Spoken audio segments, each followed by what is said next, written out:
ஜெபிப்போம். நல்ல பிதாவே, உம்மை துதிக்கிறோம் அப்பா. எதற்குமே தகுதியில்லாத எங்களை உம்முடைய சன்னத்தை போட்டு சேர்த்த மகா பெரிய தயவுக்காக உங்கள் ஸ்தோத்திரம் கர்த்தாவே. இம்மட்டும் நீர் எங்களை நடத்தி வந்த எல்லா கிருபைகளுக்காக உங்கள் ஸ்தோத்திரம் அப்பா. இனிமேலும் நீரே நடத்த போகிற கிருபைகளுக்காக உங்கள் ஸ்தோத்திரம் கர்த்தாவே. இந்த குடும்பத்தை நீரே ஆசீர்வதிக்கணுமே, வந்த ஒவ்வொருவரையும் நீரே ஆசீர்வதிக்கணுமே. உம்முடைய நாம மாத்திரம் மகிமைப்படட்டும். நீரே ஆசீர்வதியும். இயேசுவின் நாமத்தினால் ஜெபங்கேளும் ஜீவனுள்ள நல்ல பிதாவே, ஆமென். நம்ம எல்லாரும் ஆசரிப்பு கூடாரத்தை பற்றி பார்த்துட்டு வரோம். இந்த ஆசரிப்பு கூடாரத்திலே பலிபீடம் என்பது வைக்கப்பட்டது. அந்த பலிபீடத்திலே பலிகள் என்ன செய்யப்பட்டது? செலுத்தப்பட்டது. இந்த பலிபீடம் தான் வழி, இந்த பலிபீடம் தான் சத்தியம், இந்த பலிபீடம் தான் ஜீவன். நம்ம பிதாவின் இடத்துல கொண்டு போவது எது? இந்த பலிபீடம் தான். இப்போ அதே போல பலிபீடத்துல நம்ம ஒரு சில காரியங்களை பார்த்தோம். காளைகளை கொண்டு வருவாங்க, சர்வாங்க தகன பலியில காளைகளை கொண்டு வருவாங்க. அந்த காளைகளுடைய தலை முதலாவது என்ன செய்யப்பட வேண்டும்? வெட்டப்பட வேண்டும். அடுத்ததாக லேவியராகமம் 1ஆம் அதிகாரம் 6வது வசனத்தை வாசிங்க. லேவியராகமம் 1ஆம் அதிகாரம் 6வது வசனம். பின்பு அவன் அந்த சர்வாங்க தகன பலியை தோல் உரித்து, அந்த சர்வாங்க தகன பலியை தோல் உரித்து, முதலாவது தலை எடுத்த பிறகு அந்த காளையை தோல் உரிப்பாங்க. நீங்க இந்த காளை சண்டையெல்லாம் நடக்கும். அங்கே ஏதோ என்னென்னமோ காளை சொல்லுவாங்க. அலங்காநல்லூர் காளை, அந்த காளை, இந்த காலம்பாங்க. ஆனா தோல் உரித்த பிறகு அது எந்த ஊர் காளைன்னு தெரியுமா? தெரியாது. இதே போலதான் நாம தோல் உரிக்கப்படணும். தோல் உரிக்கப்படுகிற வரைக்கும் நான் யாரு? தோல் உரிக்கப்படுவதற்கு முந்தி இன்னாரு மகன், அன்னாரு மகன் சொல்ல முடியும். ஆனா தோல் உரிக்கப்பட்ட பிறகு நாம யாரு? தேவனுடைய பிள்ளைகள். இந்த கடைசி காலத்திலே தேவனுடைய பிள்ளைகள் என்னார் என்றும் சாத்தானுடைய பிள்ளைகள் என்னார் என்றும் என்ன செய்யும்? வெளிப்படக்கூடிய காலம். இதே போல தோல் உரிக்கப்பட்ட காலம் தான் அவருடையது. தோல் உரிக்கப்படாதது அவருடையது அல்ல. அதே போல ஒவ்வொரு காலைய எந்த கால பரிசுத்தவதோ அது என்ன செய்யப்படணும்? தோல் உரிக்கப்படும். தோல் உரிக்கப்பட்டதான் நாம யாருடையவர்கள்? இந்த தோலுக்கு மேல முடி இருக்கும். தோலுக்கு மேல என்ன இருக்கும்? முடி இருக்கும். நம்ம தோலுக்கு மேல என்ன இருக்கு? இதே போல நம்ம காலையினுடைய தோலுக்கு மேல முடி இருக்கும். அந்த முடி என்னன்னா ஜென்மஸ்வாவம். முடி என்னது? ஜென்மஸ்வாவம். இந்த தோல் உரிக்கும் போது இந்த முடி என்ன செய்யும்? வரும். இந்த ஜென்மஸ்வாவம் முழுவதுமா என்ன செய்யணும்? போகணும். ஜென்மஸ்வாவம் நம்முடையது, அது உரிக்கப்படணும். சில நம்ம அம்மாட்டேந்து நம்ம அப்பாட்டேந்து சில சுபாவங்கள் என்ன செய்யும்? இருக்கும். அதெல்லாம் என்ன செய்யப்படணும்? உரிக்கப்படணும். அது உரிக்கப்பட்டதான் அது தேவனுடைய பிள்ளை.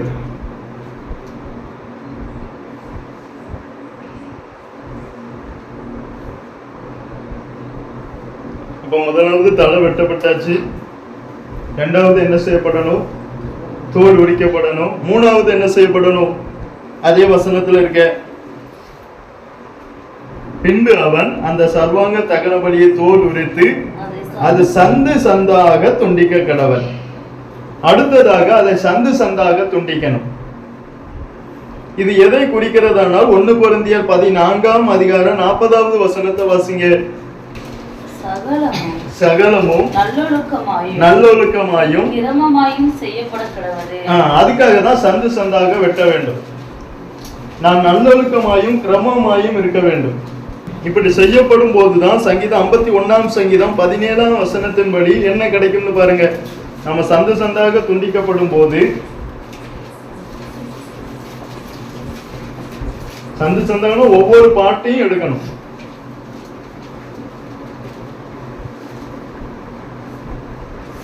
சங்கீதம் 51:17 தேவனுக்கு ஏற்கும் பலிகள் நொறுங்குண்ட ஆவிதான். தேவனே நொறுங்குண்டதும் நறுங்குண்டதுமான இப்படிப்பட்ட இருதயம் வரும். இதுதான் தேவனுக்கு ஏற்கும் பலி. நீங்க ஆடுலாம் வாங்கும்போது எப்படி வெட்டி தருவாங்க? ஈரல் வாங்கினாலும் என்ன வாங்கினாலும் என்ன செய்வாங்க? சந்து தந்தா வெட்டி தான் தருவாங்க. இதுதான் தேவனுக்கு ஏற்கும் பலி. இப்படி நொறுக்கப்பட்டாதான் நொறுங்குண்டதும் நறுங்குண்டதுமான இருதயம் உண்டாகும். இதுதான் தேவனுக்கு ஏற்கும் பலி. அடுத்து நான் ஒரு சப்ஜெக்டுக்கு ஒரு மாறினாதான். அடுத்து வாசிங்க லேவியராகமம் 1ஆம் அதிகாரம் 8ஆம் வசனத்தை வாசிங்க. அவன் குமாரராகிய ஆசாரியர்கள் துண்டங்களையும் தலையையும் கொழுப்பையும் பலிபீடத்தில் உள்ள அக்கினியில் இருக்கிற கட்டைகளின் மேல் அடுக்கி வைக்கிறார்கள். கட்டை எங்க இருக்கு? அக்கினியில இருக்கு. அக்கினியில் இருக்கிற கட்டை எதுல இருக்கு? அப்ப நம்ம ஒவ்வொருவரும் எப்படி இருக்கணும்?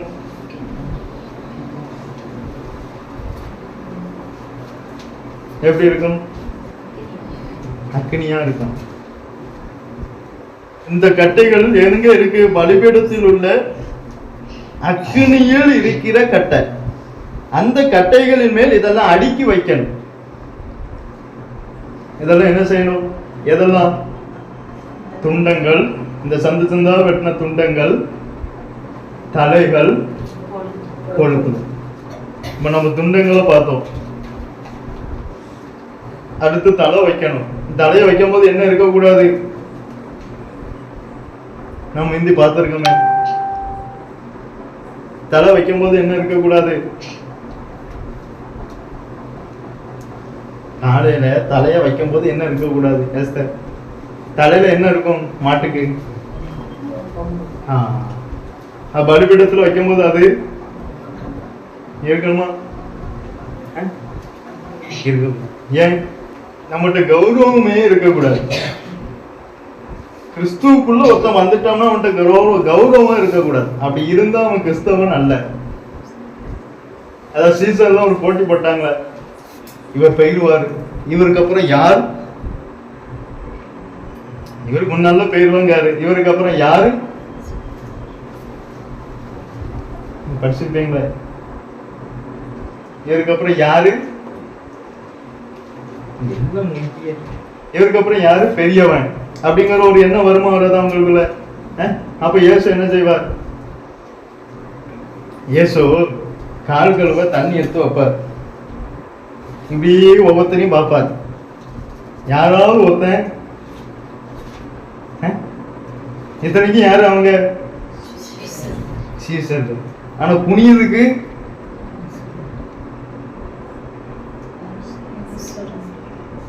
அது வரல. என்ன இங்க என்ன போல அது போல. இயேசு கூட தான் இருந்தாங்க. இயேசுவை போலவே சாயல் இருந்தது. ஆனா உள்ள ஏதாவது மாறல, இயேசுவை போல மாறல. அதான் இயேசு பார்த்தார், சட்டையை கலத்தினார், ஒரு துண்டை கட்டினார். என்ன செய்ய ஆரம்பிச்சிட்டார்? இயேசு பந்தி இருக்க வரல, பணிவிட செய்ய தான் வந்தார். நான் அதை செய்யணுமா? நான் இதெல்லாம் வாங்கணுமா? நான் இந்த உதவி அவருக்கு செய்யணுமா? நாம் அப்படிதான் நினைப்போம். நான் பேக்கு தூக்கணுமா? நான் சூவை கழுவணுமா? நான் செருப்பை எடுக்கணுமா? உண்மை இது இது இது வெளியில உள்ளவங்கிட்ட கூட அதிகமா இல்ல, இயேசு அறிஞ்சவங்கிட்ட தான் அதிகமா இருக்கு. அவன் என்ன என்ன நினைப்பான்? கௌரவ குறைச்சலாயிருமே. உண்மை இது ஆண்களுக்குள்ள அதிகமா உண்டு. நான் ஆண்கள் பெண்கள்னு பேச வரல, கிறிஸ்தவனா இருந்தா எப்படி இருக்கணும் அதை தான் நான் சொல்ல வரேன். இன்னும் ஆண்கள் பெண்கள்னு பார்த்துட்டு இருந்தா நம்ம கிறிஸ்தவனே இல்லை. கிறிஸ்துவுக்குள்ள எல்லாரும் யாரு? இயேசு பவுல் சொன்ன சபையை பார்த்து, கிறிஸ்துவுக்குள்ள நீங்க எப்படி இருக்கீங்க? ஆண்களா இருக்கீங்க, பெண்களா இருக்கீங்கன்னு சொன்னார். இல்ல, குழந்தைகளா இருக்கீங்க. அல்ல ஆணும் கிடையாது பெண்ணும் வரலையே. வந்துதா? வரல. அநேகருக்குள்ள இந்த இது இருக்கு. நம்ம வெளியில நான் சொல்ல, உள்ளே இருக்கு. ஆனா பலிபீடத்துல வைக்கணும். வைக்கும் போது எப்படி வைக்கணும்?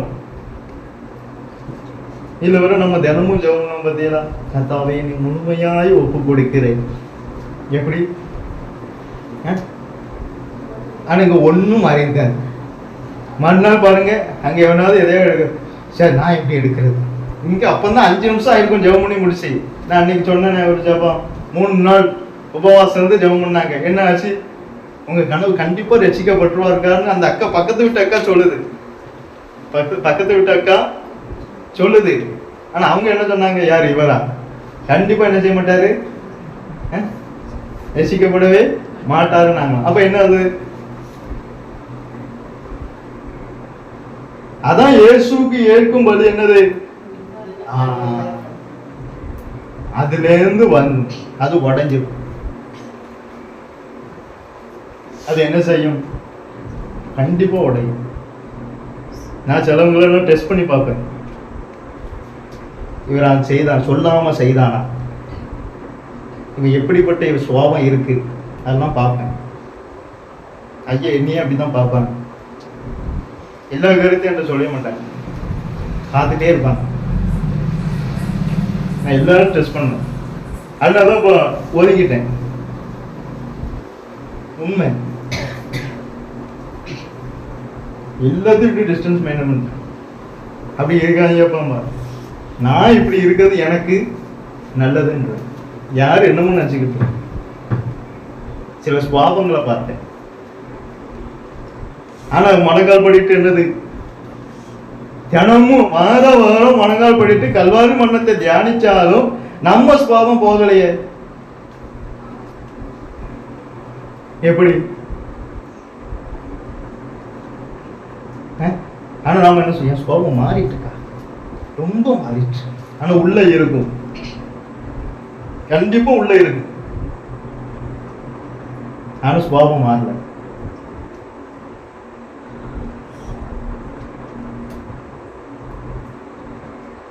தலை வைக்கும் போது கொம்பு இருக்கவே கூடாது. அடுத்து என்னது?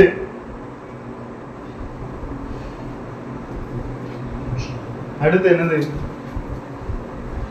அடுத்து என்னது? என்னது எஸ்தர்? அடுத்து அடுத்து என்ன போட்டிருக்கு எஸ்தர்? துண்டங்களையும் தலைகளையும் கொழுப்பையும். சரீரத்துல உள்ள கொழுப்பு வேற, ஆவிக்குரிய கொழுப்பு வேற. நீங்க வாசிங்க 1 ராஜாக்கள், சரி 119 சங்கீதம் 30 வசனத்தை வாசிங்க.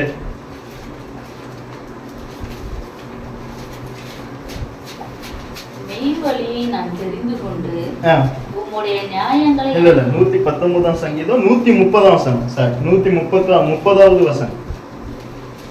உம்முடைய வசனத்தின் பிரசித்தம் வெளிச்சம் தந்து, உம்முடைய வசனத்தின் பிரசித்தம் வெளிச்சம் தந்து பேதைகளை உணர்வுள்ளவர்களாக்கும். அந்த கொழுப்பு என்ன செய்யும்? ஆனால் வசனத்தை இங்க பிரகாசிக்க விடாது. நம்முடைய இருதயத்திலே வசனத்தை பிரகாசிக்க விடாது. அந்த இருதயத்தை அந்த கொழுப்பானது மூடி இருக்கும். இது ஆவிக்குரிய கொழுப்பு. அதுதான் டாக்டர் போய் எனக்கு இருதயத்துல கொழுப்பு இருக்கு டாக்டர், அதை எடுக்க மாட்டார். உங்க இருதயத்துல ஒண்ணுமே இல்லைன்றார். இது ஆவிக்குரிய கொழுப்பு. இந்த வசனத்துக்கு ஒரு வெளிச்சம் உண்டு. அந்த வெளிச்சம் இருதயத்துல பிரகாசிக்காதபடிக்கு என்ன செய்யும்? என்ன செய்து? அது மூடி இருக்கு. அதை எடுக்கணுங்க. நான் சமாதான பல்ல கூட சொன்னேன், அது மூடி இருக்குமா, அது தகனிக்கப்படணும் பாரு.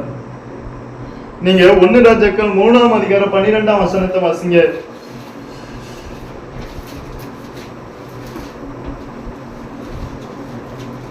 உன் வார்த்தைகளின்படி செய்தேன், ஞானமும் உணர்வுள்ள இருதயத்தை உனக்கு தந்தேன்.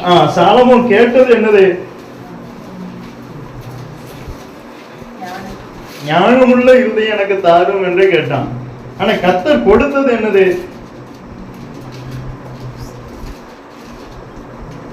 ஞானமும் உணர்வும் உள்ள இருதயத்தை கொடுத்தார். நான் சொல்ல நல்ல கவனிங்க. தாவீது கேட்ட ஐஸ்வர்யத்தை கொடுத்தார், அது வேற. ஞானமுள்ள இதயத்தை தான் தாவீது என்ன செஞ்சார்?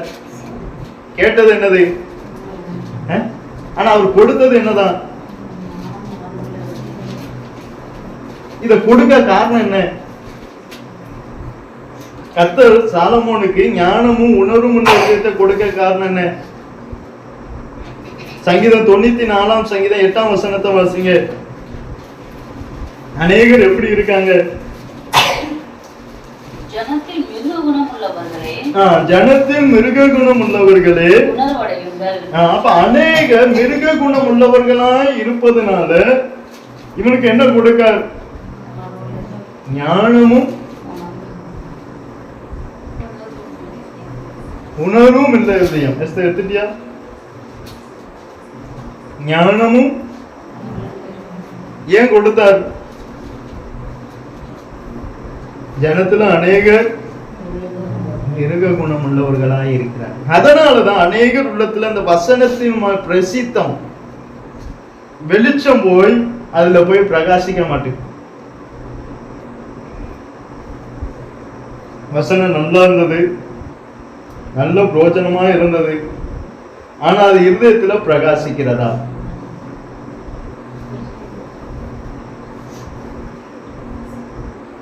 ஒரு நாள் ஐயா ஞாயிற்றுக்கிழமை ஆராதனை முடிச்சு ஐயா என்ன பார்த்து சொன்னாங்க, உங்ககிட்ட ஏதாவது வசனம் பேசிச்சான்னு கேட்டாங்க.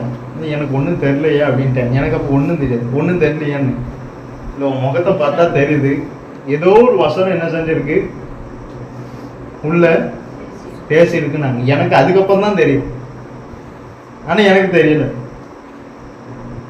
அவங்களதான் கேட்டாங்க, இல்லையே உங்க முகத்தை பார்த்தா அப்படி தெரியல, ஏதோ ஒரு வசனம் பேசியிருக்குன்னாங்க. அப்போ எதுல கண்டுபிடிக்காங்க? அப்ப வசனத்தின் பிரசித்தம் எங்க படணும்? இருதயத்துல பிரகாசிக்க. இந்த இருதயத்துல பிரகாசிக்காதான் மாற்றங்கள் வரும். இத பிரகாசிக்க கூடாதபடிதான் என்ன இருக்கு? கொழுப்பு அடைச்சிருக்கு. நீங்க வாசிங்க மத்தேயு 13:15 வாசிங்க.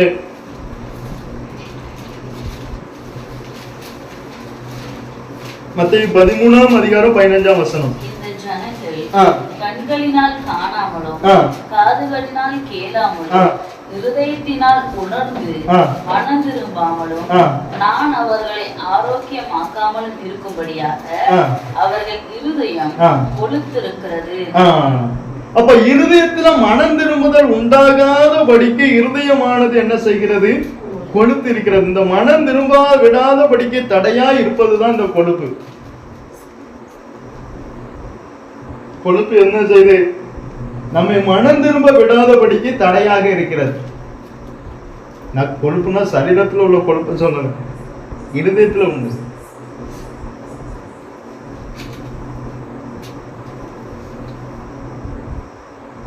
இது நம்மை மனம் திரும்ப விடாது, உணராது. நீங்க சங்கீதம் 14:2 வாசிங்க.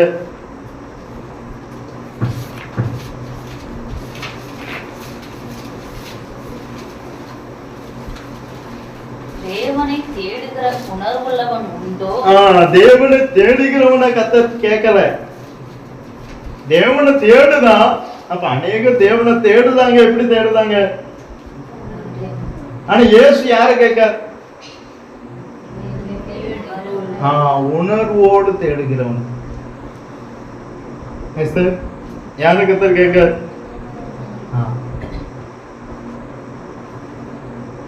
நாம எப்படி தேடணும்? தேவனை தேடுகிற உணர்வுள்ளவன் உண்டோ? உண்மையை சொன்னா கிறிஸ்தவங்க தான் தேவனை தேடுகிற உணர்வே. நீங்க இந்துக்காரனை பாருங்க, கோயிலுக்கு போகணுங்கிற உணர்வு அவனுக்கு கண்டிப்பா வரும். ஆனா இப்ப கிறிஸ்தவனுக்கு பாருங்க, அந்த உணர்வு அவனுக்கு தான் இல்லை. இந்துக்காரனுக்கு கூட கோயிலுக்கு போயிட்டு வேலைக்கு போகணுமாங்கிற உணர்வு வரும். ஆனா கிறிஸ்தவனுக்கு வருமா?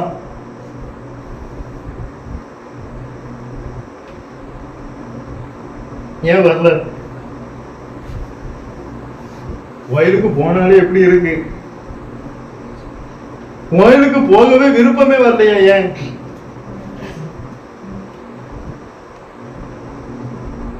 பார்த்தா இது வேலையே இல்லை, அவனும் இந்த மாதிரியே எடுத்துட்டு ஒரு ஆசீர்வாதமா எடுக்காதா? சொல்ல முடியாது. அப்படி கூட நினைச்சாலும் நினைக்கலாம். சின்ன பிள்ளைன்னு நம்ம இடமும் பண்ண முடியாது. சுபாவங்கள்ல வித்தியாசம் இருக்கு. ஒருவேளை நல்ல சுபாவம் இருக்கலாம், அதுவும் தெரியாது. சொல்லுங்க. இந்த கொழுப்பு மிக மிக முக்கியமாய் தகனிக்கப்பட வேண்டியது. எது? கொழுப்பு. அவன் சர்ச்சைக்கு வர மனசு வராது. காரணம் இருதயம் கொழுப்புனால அடைச்சிருக்கு, மனசு வராது. ஏன்?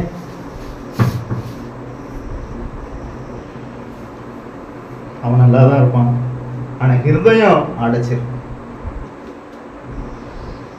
அது வெளிச்சத்தை கொடுக்க மாட்டேங்குது. என்ன பிரசங்க கேட்டாலும் அது வெளிச்சத்தை, அதனால உணர்வில்லாத இருதயம். அப்ப ஆனா இந்த வசனத்தையும் வெளிச்சம் போகுது, ஆனா அந்த இருள் மாறல. இருள் என்ன செய்ய மாட்டேங்கு? மாற மாட்டேங்க. ஏன்? இந்த கொழுப்பு அடைச்சிருக்கு. இப்படி முளைக்க அந்த கொழுப்பு அடைச்சிருக்கு. நீங்க சங்கீதக்காரன் தாவீது என்ன ஜெபம் தான் பாருங்க. 119 சங்கீதம் 34 வசனத்தை வாசிங்க. எனக்கு உணர்வை தாரும், எனக்கு உணர்வை தாரும், அப்பொழுது நான் உமது வேதத்தை பற்றி கொண்டு என் முழு இருதயத்தோடும் அதை கைக்கொள்ளுவேன். அவருக்கு ஒரு விருப்பம், கர்த்தாவே உம்முடைய வேதத்தை முழு இருதயத்தோடு நான் கை கொள்ளணும், அந்த வேதத்தை நான் பற்றி கொள்ளணும். எனக்கு என்ன வேணும்? ஒரு உணர்வை தாரும் ஜெபம். இப்படி நம்ம என்னைக்காவது ஜெபம் பண்ணிருப்போமா? கொஞ்சம் யோசிங்க. கர்த்தாவே என்னை ஆசீர்வாதியும் ஜெபம் பண்ணிருப்போம். கர்த்தாவே எனக்கு உணர்வை தாருன்னு என்னைக்காவது நாம ஜெபம், எத்தனை பேர் ஜெபம் பண்ணிருக்கீங்க? அந்த ஜெபம் கண்டிப்பா, அந்த ஜெபம் கண்டிப்பா. இந்த கொழுப்பு ரொம்ப முக்கியம். எதை எடுக்கமோ இல்லை, எதை எடுத்துன்னு முதல்ல இந்த கொழுப்பை எடுக்கணும். இது பிரகாசிக்க விடாது. அதனாலதான் ஆவிக்குரிய தூக்கம் இருக்கு. இயேசு தட்டுவார தூங்கிட்டு இருக்கணும் ஏசாயால, நீ சீக்கிரம் என்ன செய், ஏசாயால இருக்க, உன் தூசியை உதறி விட்டு நீ சீக்கிரம் எழுந்திரு.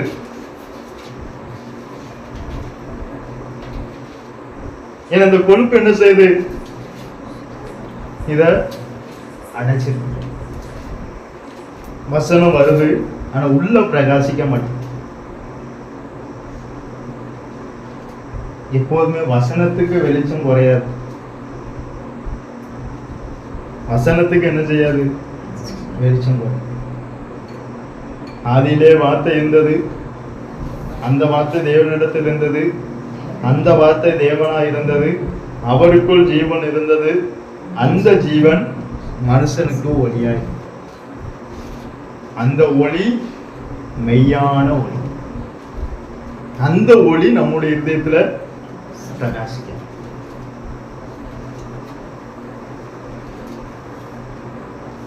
அது அவர்களுடைய இதயத்தை என்ன செஞ்சான்? பிசாசானவன்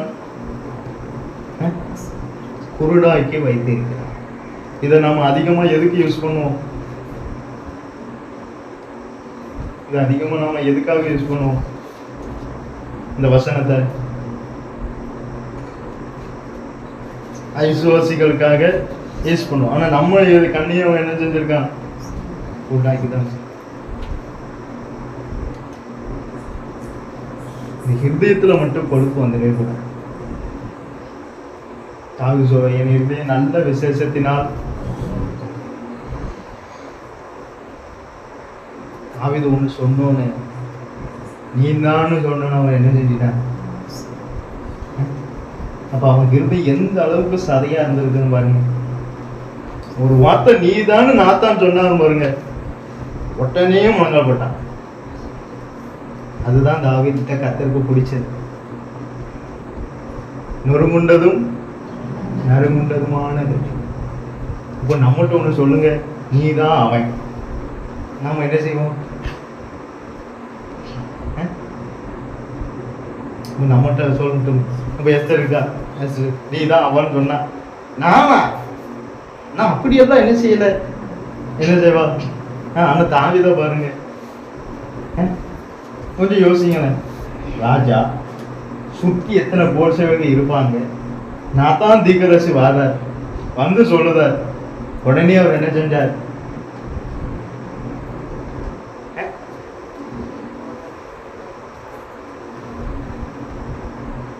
சொன்ன வார்த்தை அப்படி லபக்குன்னு உள்ள போயிட்டு. இதே நம்மகிட்ட சொன்னா தட்டிட்டு பொத்துன்னு என்ன செய்யும்? ரொம்ப நீங்க சொல்லுங்க, எப்படி இருக்கும்?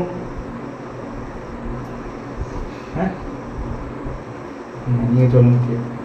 கர்த்தரே வந்து இறங்கி வந்து நின்று கேட்டாலும் நீங்க நம்ம என்ன செய்ய மாட்டோம், சொல்ல மாட்டோம். அப்ப பிரகாசிக்கப்பட கஷ்டம். 100% சொல்லுங்க.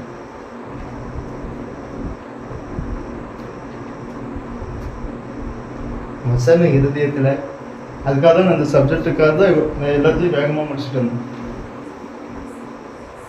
கொழுப்பு ரொம்ப, அதனால இயேசு தலையை வைக்கணும், துண்டங்களை வைக்கணும், வேற எந்த ஒரு பார்ட்ஸையும் மெயின் பண்ணல. பலிபீடத்துல கொழுப்பணி கண்டிப்பா வைக்கணும். அதுலதான் மனம் திரும்புதலே இருக்கு. அதுலதான் என்ன இருக்கு? எல்லாரும் ஞானஸ்தானம் எடுக்க வந்தாங்க, ஆனா எப்படி வந்தாங்க? மிரியன் ஆம்பு குட்டிகளை தான் வந்தாங்க.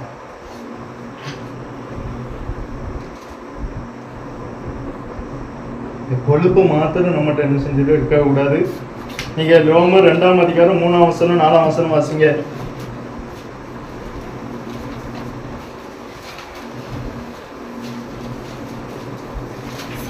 விசுவாசியாமல் போனாலும் என்ன, அவர்களுடைய அவிசுவாசம் தேவனுடைய இல்ல. ரோமர் 2ஆம் அதிகாரம் 3ஆம் வசனம் 4ஆம் வசனம். இப்படிப்பட்டவைகளை செய்கிறவர்களை குற்றவாளிகள் என்று தீர்த்தோம், அவைகளையே செய்கிறவனே நீ தேவனுடைய நியாய தீர்ப்புக்கு தப்பித்துக் கொள்ளலாம் என்று நினைக்கிறாயோ? அல்லது தேவனுடைய தயவு நீ குணப்படும்படி உன்னை ஏவுகிறது என்று அறியாமல், இவனை ஏவும் தேவனுடைய தயவு இவன் குணப்படணும் என்பதற்காக இவனை ஏவும். இந்த ஏவும் போது இதை அறியணும், தேவனுடைய ஏவுதலை அறியணும். ஆனா அறியல. ஏன்? நீ அறியாமல் அவருடைய தயவு பொறுமை, அதேதான் நோவா காலத்துல நடந்திருக்கு. 100 வருஷமா கர்த்தர் ஏவி இருக்கார். எத்தனை வருஷமா? 100 வருஷமா. அந்த 100 வருஷத்துல என்னெல்லாம் இருந்திருக்கு? தேவனுடைய தயவு, தேவனுடைய பொறுமை, தேவனுடைய நீடிய சாந்தம் இருந்திருக்கு. அந்த 100 வருஷம் இயேசு தயவோடும் நீடிய பொறுமையோடும் சாந்தத்தோடும் ஏவின போதும் அவர்கள் இவருடைய இந்த ஐஸ்வர்யத்தை எல்லாம் அசட்ட பண்ணினாங்க. அசட்ட பண்ணனால இயேசு அவர்களை அவர்களுடைய மன கடினத்துக்கும் குணப்படாத இருதயத்துக்கும் ஏற்றபடி அவங்கள ஒப்பு கொடுத்துட்டார். அப்ப நிறைய பேர் நரகத்துக்கு போக காரணம் கர்த்தரா இல்ல. நாம சொல்லுவோம், கர்த்தாவே ஏன் அவர்களை நரகத்துக்கு விட்டு. கண்டிப்பா கர்த்தர் ஏவி இருப்பார். கண்டிப்பா கர்த்தர் அவங்கள ஏவி இருப்பார். நம்ம ஒரு சிலர் நடந்தா மனசு கஷ்டப்பட்டுட்டாவே அவங்க நரகத்துல போய் பார்த்து ஏன் அப்படி விட்டீங்க, நீங்க இதுக்காக நான்லாம் நிறைய வருத்தப்பட்டு இதற்காகவா நீங்க ரத்தத்தை சிந்தினீங்க. ஆனா தேவனுடைய தயவு, நீடிய பொறுமை, சாந்தம் அவங்கள ஏவி இருக்கு. ஆனா அவங்க அதை அறியாம அவங்களோட இருதய கொழுப்புனால என்ன செய்யல, அவங்க மனம் திரும்பாதனால ஜலம் வந்துட்டு. அப்புறம் என்னன்னா 100 வருஷம் பிரசங்கம் ஒருத்தராவது மனம் திரும்பிக்க வேண்டாம். 100 வருஷம் நோவா தொண்டை தண்ணியை வத்த வச்சுட்டு இருக்கு, நீங்களாவது ஒரு காப்பியாவது தரீங்க. அப்போ அவன் கொஞ்சமாவது மனஸ்தாபப்பட்டிருக்க வேண்டாம். இவன் 1 மணி நேரம் கொஞ்சம் தொண்டை தண்ணியாவது வச்சுட்டு போறான், தொண்டைக்கு ஒரு காப்பியாவது கொடுக்கணும் தாரீங்க. ஆனா நோவா 100 வருஷம் பிரசங்கம் பண்ணேன். நான் ஒரு மனவேதனையை அறிஞ்சேன். ஒரு ஆத்மாக்குள்ளே ஒரு அசைவு ஏற்படாது. இத்தனையும் தேவனோடு சஞ்சரித்தவர், இப்போ உள்ள ஊழியக்காரங்க மாதிரி இல்லை, என்ன மாதிரி இல்லை, தேவனோடு சஞ்சரித்தவர், நீதிமான், உத்தமன், நீதியை பிரசங்கித்தவனாகிய நோவா தேவனோடு சஞ்சரித்து பிரசங்கம் பண்ண பிரசங்கத்துக்கே ஒரு அசைவு வரல. காரணம் என்ன? பிரசங்கம் கொடுத்தது கர்த்தர்,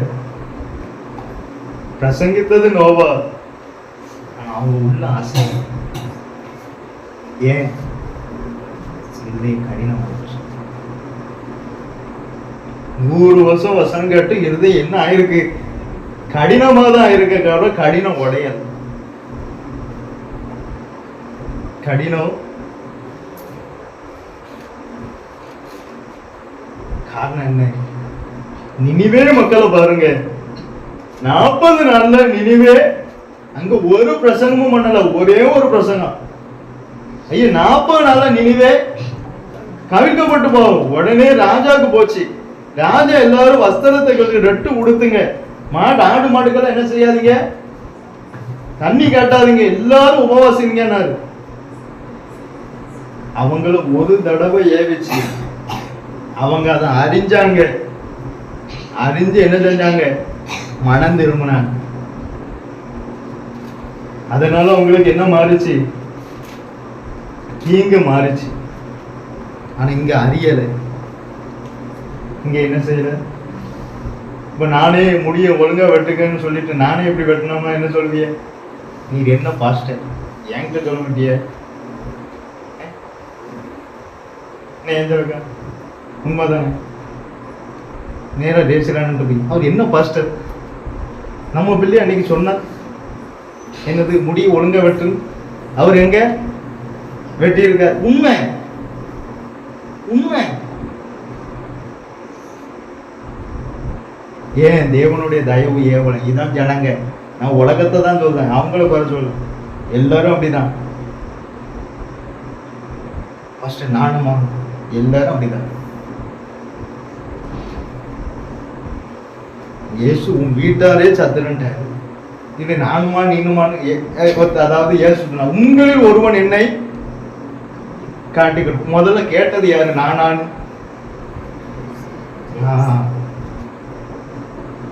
கேட்டது யாரு, யூதாஸ்கரியோத்து. பாத்தீங்களா, நாம ஏமாத்தணும். யாரையும் நம்பாது. கணவரா இருக்கட்டும், மனைவியா இருக்கட்டும், பிள்ளையா இருக்கட்டும், கர்த்தரையே நம்பி போயிடணும். எல்லாம் ஒண்ணு அவங்க நம்ம கூட இருப்பாங்க, இல்லை ஏதாவது செய்வாங்க. நம்ம கூட கடைசி வரைக்கும் இருப்பது யாரு,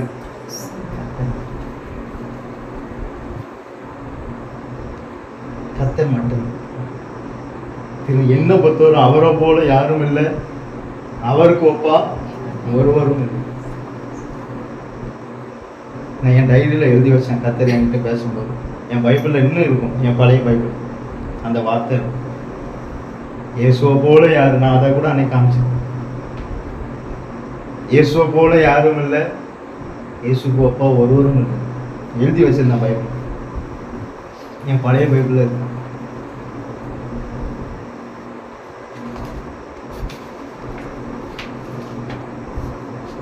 இந்த ஹிருதயத்துல மாத்திரம் கொழுப்பு ஏறாதபடிக்கு நாம என்ன செய்யணும்?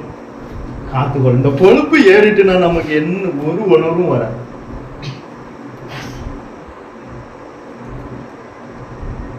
ஏலி ஆசாரியனோட இருதயம் என்ன ஆயிட்டு? ஏலி ஆசாரியனோட இருதயம் என்ன ஆயிட்டு? ஏலி ஆசாரியனோட இருதயம் என்ன ஆயிட்டு?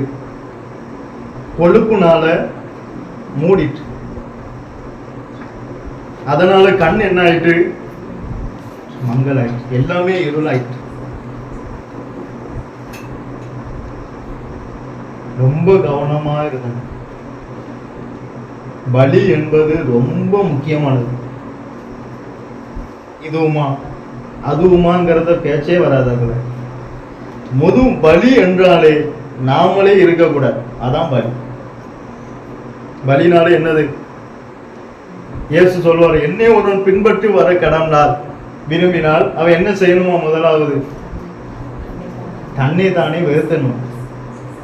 நாம அப்படி வெறுத்திருக்கோமா? அவர் எப்படி என் பிள்ளை பாஸ்டர், அவன் எப்படி பாஸ்டர் நான் வெறுப்பேன்? உண்மைதானே?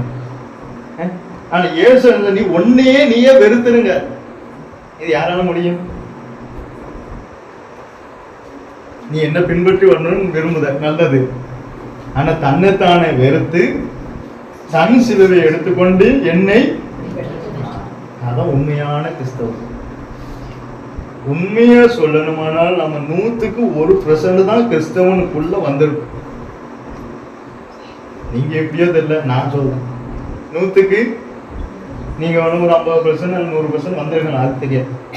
100க்கு 1% தான் நம்ம எதுக்குள்ள காலை வச்சிருக்கோம்? கிறிஸ்தவனுக்குள்ளேயே காலை வச்சிருக்கோம். இன்னும் 99% போகணும். இன்னும் எத்தனை % போகணும்? 99. இப்ப சொல்லும்போது கூட என்ன சொல்றேன், தேவனை போல யாருமே நிறைய யாரு கூட இருந்தாலும் பாருங்க, இயேசு கூட இருக்கிற சந்தோஷம் வரைய வரும். உங்க கூட உங்க பேங்க்ல 1 லட்சம் ரூபாய் இருந்தாலுமே இயேசு கூட இருக்கிற சந்தோஷம் வராது. நான் அதை எங்க நிறைய இடத்துக்கு போனாலும் நான் அதை அறிஞ்சிருக்கேன். வார்த்தையினால நிறைய பேர் உடைக்கும் போது நான் இருக்கேன். நான் அவன் கூட இருக்கேன் பாரு. அந்த தைரியம் தான் இன்னைக்கு வரைக்கும் ஓடிட்டு இருக்கு. இல்லைன்னா ஓடாது. நான் அவன் கூட இருக்கான். அதை விட வேற என்ன? எக்காரணத்தை கொண்டு இந்த இருதயமானது கொழுப்புனால நிறையாத படிக்கு பார்த்தது. இந்த இருதயமானது நல்ல விசேஷத்தினால நிறையட்டும், அது தப்பு கிடையாது. ஆனா கொழுப்புனால நிறைய விட்டுறாதீங்க. நிறைய விட்டுட்டீங்கன்னா உணர்வு நஷ்டப்படும். என்ன நஷ்டப்படும்? உணர்வு நஷ்டப்படும். அதுக்கப்புறம் யாராலையும் அவனை குணப்படுத்தவே முடியாது. யாராலையும் குணப்படுத்தவே. நீங்க என்ன சுவிசேஷம் சொல்லுங்க, அவன் இதயம் பிரகாசிக்காத படிக்கு காரணம் என்ன? கொழுப்புனால அவ்வளவுதான். இந்த வசனத்துல வெளிச்சம் இன்னும் இருக்கு. எத்தனையோ பேரை ரசித்துட்டு இருக்க இந்த வசனம் ரசித்துட்டு இருக்க.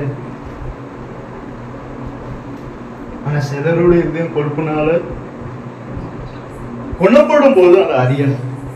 அறிஞ்சு அந்த தேவனுடைய தயவுக்கு, நீடிய பொறுமைக்கு, சாந்தத்துக்கு அவன் ஒப்பு கொடுத்துட்டான்னா அவன் இந்திய கடினம் மாறிடும். இல்ல நான் குணப்பட மாட்டேன், இதெல்லாம் என்னால விட முடியாது, இந்த குணம்லாம் விட்டா நான் என்ன செய்ய முடியாது? பிழைக்க முடியாது. இந்த உலகத்துல பிழைக்க முடியாது, ஆனா பரலாம முடியாது. நம்ம அப்படித்தான் நினைப்போம். இந்த ஒரு சில குணத்தை வச்சுட்டு இந்த உலகத்துல நம்ம பிழைக்கணுமே, இப்படி இருக்கக்கூடாதுன்னு நினைப்போம். இந்த உலகத்துல பழிச்சுலாம் அங்க பிழைக்கணுமே. நம்ம வியூ எப்போதுமே இங்கதான் இருக்கு, இந்த 4 செவத்துக்குள்ள, இந்த உலகத்துக்குள்ள. அங்க இன்னும் வியூ என்ன செய்யல, போகவே இல்லை. இந்த உலகம் நம்மளை காரி ஏத்துப்படும். தேவன் நம்ம கூட இருந்தா நம்ம எப்படி இருக்கலாம்?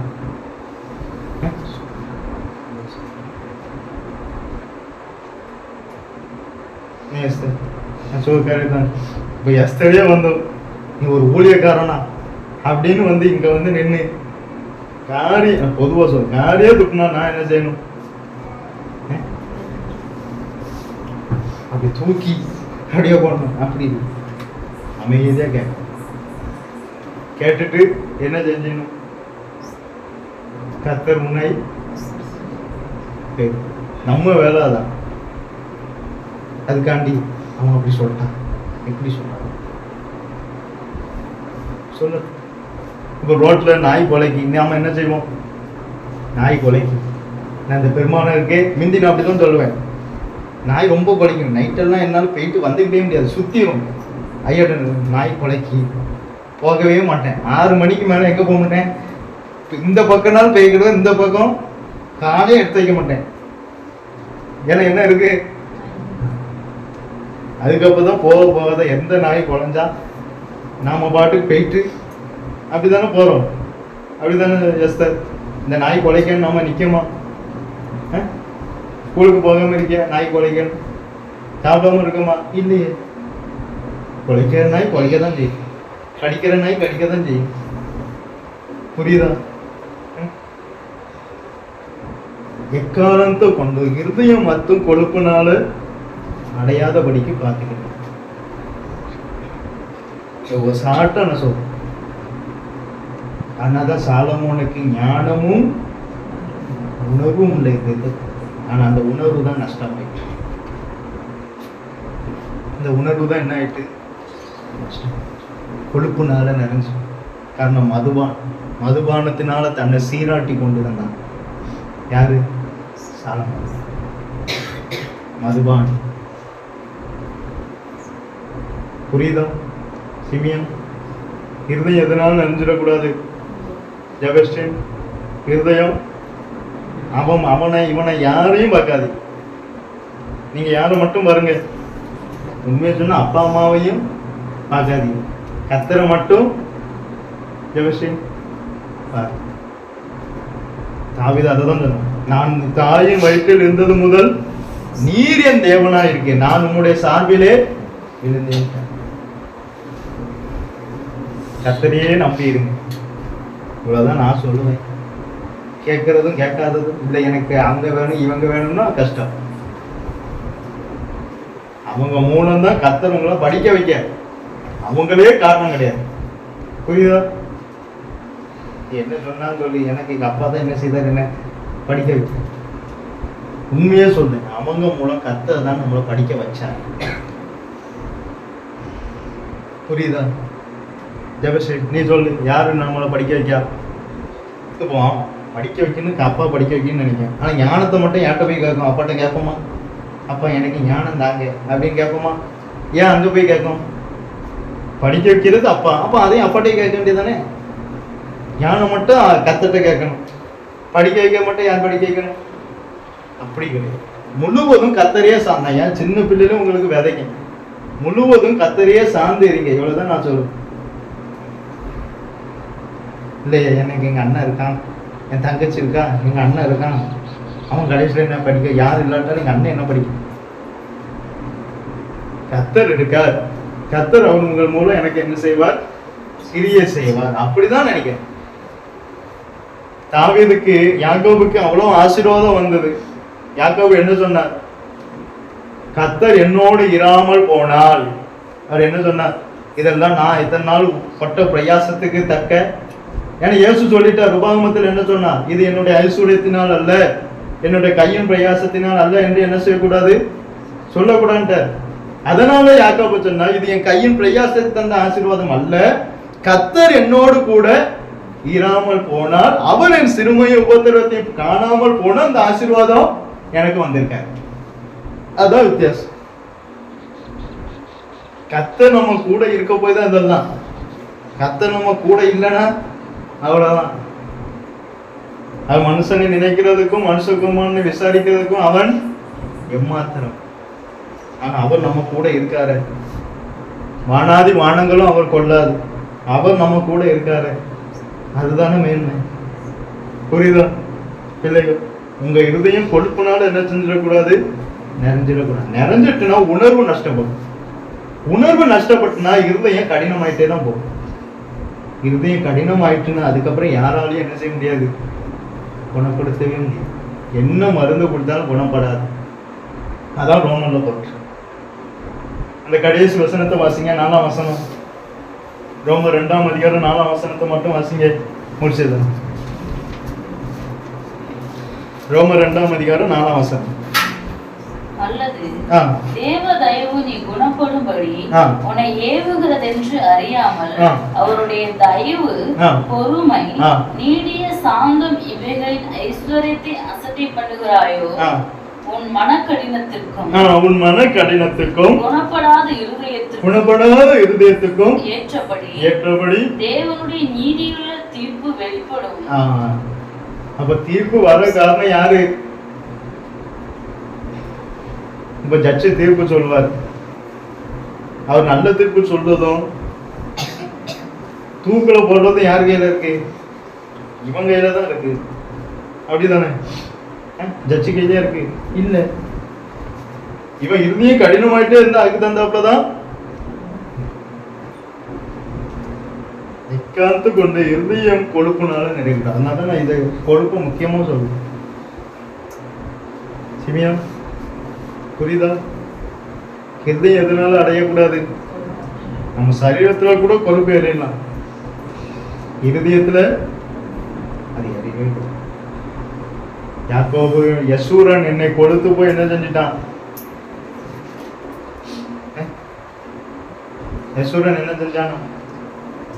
கொழுத்து ஸ்தூலித்து ஒரு யாரையும் உதைச்சிருக்கான். ஒருவரும் சேரக்கூடாத ஒளியில் வாசம் பண்ணிக்கிற அந்த தேவனையே என்ன செஞ்சிட்டான்? அவன் நம்மளும் உதைக்காம இருப்பான்.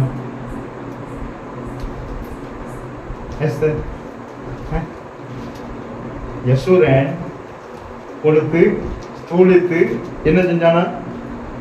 உதைச்சிட்டான். நம்மளும் உதைக்காம இருப்பான். உதைக்காம இருப்பான்.